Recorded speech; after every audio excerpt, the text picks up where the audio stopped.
باتیں کرنا سب کو آتا ہے، مگر تاثیر بیاں کسی کسی کا مقدر ہوتی ہے۔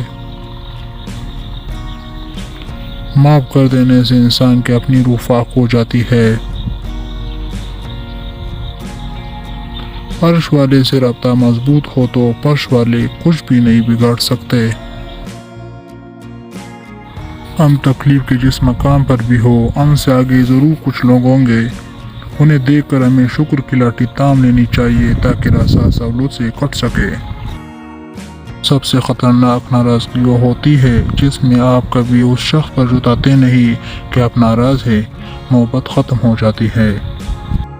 حضرت علی رضی اللہ تعالیٰ عنہ نے فرمایا، ہمیشہ سچ بولو تاکہ تمہیں کبھی قسم کھانے کی ضرورت نہ پڑے۔ ٹھوکر بھی انہی لوگوں کو لگتی ہے جن کو رب نے تامنا ہوتا ہے۔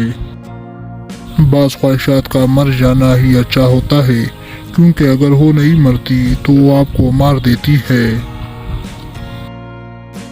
تم وہ مانگتے ہو جو تمہیں اچھا نظر آتا ہے، اور اللہ وہ دیتا ہے جو تمہارے لیے اچھا ہوتا ہے۔ اس شخص کو تعجب ہوتا ہے جو روز دکھاتا ہے کہ اس کی سانسیں اور عمر کم ہو رہی ہے، اور وہ موت کے لیے تیاری نہیں کرتا۔ جو کسی کا برا نہیں چاہتے، ان کے ساتھ کوئی برا نہیں کر سکتا، یہ میرے رب کا وعدہ ہے۔